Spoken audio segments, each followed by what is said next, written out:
Hello ma'am. Ngasi aina pajagadoribasi Jananita Hijam Irawatna pigiba welcome address Nikhil Hindu Manipuri Mahasabha da pigiba magi kano Irabat ki Abhivadan welcome address ase asini masigi kano si welcome address ase ina kano ki Lyric birth centenary celebrations of Jananita Hijam Irabat 1896-1996 है like सिरगी लौथोकजबनी like असी archive.org दा लई हाइबदी मसी public domain दा लई high तारे मसी like असी के editor सिना L Damodar Singh नि अमदी जॉइंट एडिटर ना एन तोम्बी सिंह नि हिजम इरावत की अतोपा मागी आर्टिकल नत्र एसे हाइगद्रा अमसोइना कनो पागरे अदुगा लाइक सिदा सिना अनीसुबा हिजमिराबत की कनो मागी आर्टिकल नत्रगा चैप्टर नि हाइतारे मागी मरमदा इबा नत्तबा नत्र माना मसामाना इगिबदो अदुगिदो लाइक सिदा कनो अतोपा सोर्स तगी अमुक लौरगा रिप्रोड्यूस तौरपनेबा अदैदुदा कनो से आइना सिगिसे बेंगोली मेयते इ अदा आइना कनो से चैप्टर से पाठोकजगे न तौबनी अदा चैप्टर असी कनो से वेलकम एड्रेस असी तारीख कुंट्रा मिगी तारीख कुंट्रा 1934 दा कनो पीकी बनी अदा एड्रेस असी पाजरागे मखाता पुकचेल चावबा सभापति श्रीयुक्त मणिपुरेश्वर महाराज धीराज भद्रलोक अपुम्बा ननाई आइना स्वागतकारी सभागी होइना स्वागतकारी सभापति होइना मणिपुर सना लेपाक इम्फाल दा केंद्र ओइदुना निखिल हिंदू मणिपुरी महासभा अहानबा फंबा असिदा भद्रलोक अपुम्बबु स्वागत तौबा नमजरिबा असि ननाई एगी चांग तमनिंगाई लेतना लाइबक फबा मनी भद्रलोक से कनुगी बेंगोली गिदा खरा थाइनगी हाइतारे थानी मतमदा कनो upper middle class educated middle class से सिबो भद्रलोक कइना हाई एंड हाई अदुगा स्वागत आइबसिना कनो हिंदी वाहिनी वेलकम तो वाइबसे मणिपुरी सना लेबाक की मरमदा थाइना महाभारत न चिंबा पुराण अमसुंग अदुगी ममांगी मतमदगी हौना फाउरही लेपाक असिगी सनागी सिंहासनदा पृथ्वी दिग्विजय तुम्बा नत्रा ngamba पांडव की हाइबसे पांडव है हाइरा माले अकनबा अर्जुनना पोपा भद्रवाहन गी बंशदा पोपा श्रीला श्री चामगा निपान युक्त मणिपुरेश्वर महाराज धीराज सार चुराचांद सिंहजी बहादुर KCS ICBI मैदिंगो निंथौरेल इबुंगो मणिपुर की सनागी सिंहासनदा गांधीरी लेपाक असिगी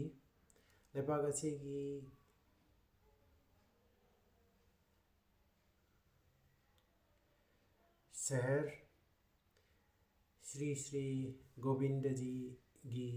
स्वर्ण मंदिर स्वर्ण है कनो सना है हिंदी स्वर्ण मंदिर श्री श्रीयुक्त मणिपुरेश्वर महाराज धीराज की सना कोनुंगना ngaliba pavitra oiraba Manipur jatigi pavitra haidi asengba haba Hindi da Manipur jatigi anisuba swarg Imphal शहरनी स्वर्ग है haven ngasi Manipuri apunbagi ani shuba swarg asida jati unnati gi damak unnati है चौखटपा है हिंदी दा उन्नति gi damak निखिल हिंदू मणिपुरी महासभा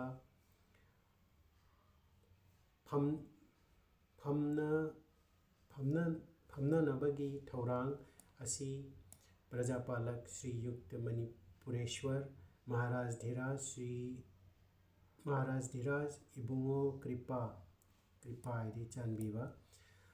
बुद्धि लौसिंग फबा थबक्की पोरम खंगबा सिल लांगबा हैसिंगबा स्वागतकारी सभापति secretary श्रीयुक्त अकोइजम अमूबी सिंह अमसुंग अतई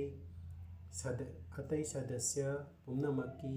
मपानदगिनी सदस्य है मेंबर है थौजाल की समुद्र श्रीयुक्त मणिपुरेश्वर महाराज धीराज की छायादा है मागी मखादा सभा की थबक पुदिंग यैखाई सभागी थबक खुदिंग यैखाई थिनगाई अमसुंग अपनबा लेतना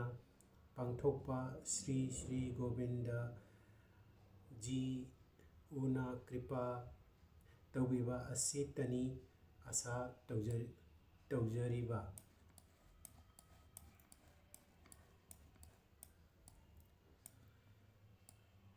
नुंसीजरबा इचिलिना पुमनमक हौजिक अयामबगी मित्ता अतोनबगी नावोंग ओइना खन्नरिबा मणिपुरी जातिगी उन्नतिगिदमक्ता चिंगलोन मापल लांदुना अवाबा कोंगोई तुंगोई नदुना लाकपिरिबा प्रतिनिधि है रिप्रेजेंटेटिव प्रतिनिधि अपुंबदा खुदजोय तौदुना हाइजरी भद्रलोक पुनमकी सेवा मतिक चादेगी मरमदा देवी मरमदा दिबानीसिदा खंग्रे मसी वाइजे करिनोबा दिबानीसिदा श्री गोविंद जी उना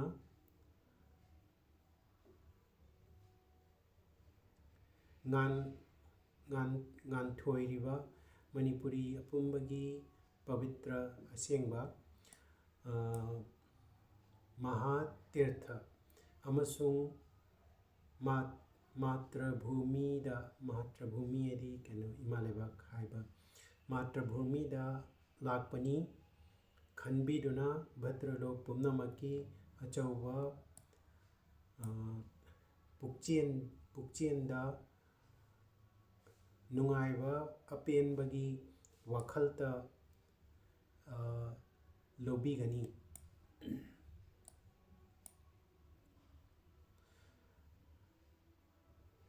भक्त राजी चुराचांद जी की अकोइबदा प्रतिनिधि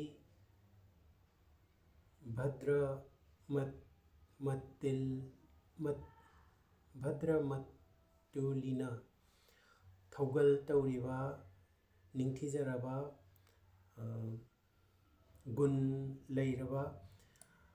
महासभा असिबु स्वागत तौजबदा मतिक चाबा करिगुंबा अमता लैरोय हाइना स्वागत तौजबदा मतिक चाबा करिगुम्बा अमता लेरोय हाइना पुकनिंगदा यामना चेतना थाजबगुमना मणिपुरी जाति की उन्नति की हिरमदा श्रीयुक्त मणिपुरेश्वर महाराज धीराज प्रजापालक श्री प्रजापालक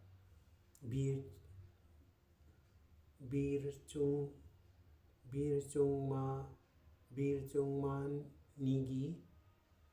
जाति की इंगनफम ओइरबा सनाचरण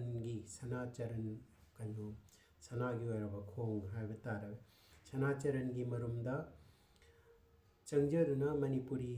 अपुंबगी लाइबक फबा चौखटपा अमसुंग नुंगाइबा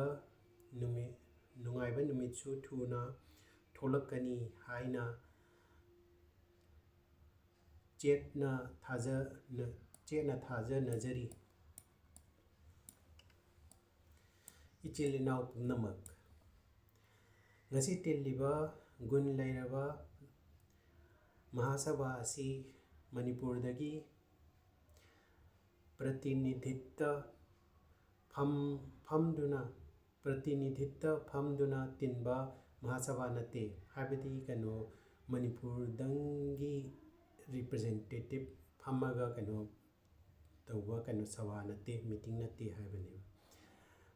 मणिपुर अमसुंग अतै लेपाकी प्रतिनिधि मखै तिल्लबा सभानी अतै मफमदगीसु रिप्रेजेंटेटिव लाए महासभा असी फमबगी कानबा अहानबदा लमदम तामना लेख्रबा इचिलिनाव इपा इचा पुमनमकपु उनदुना सखंग माइखंगनबगी खुदोंचाबा अमा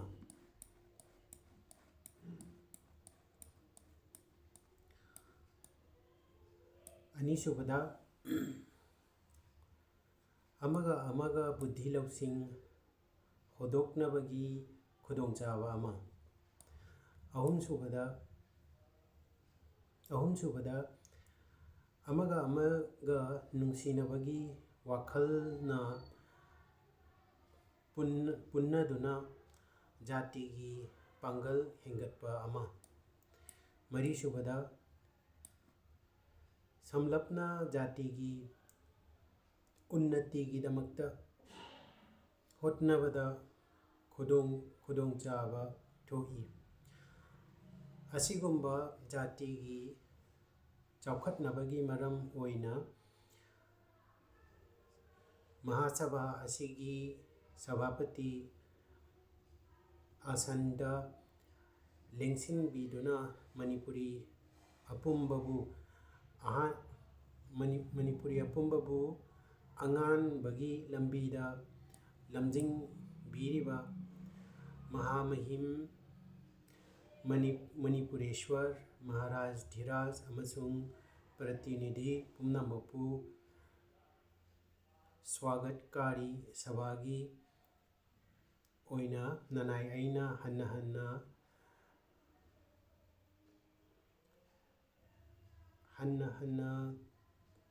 धन्यवाद तौजरी धन्यवाद है थैंक यू है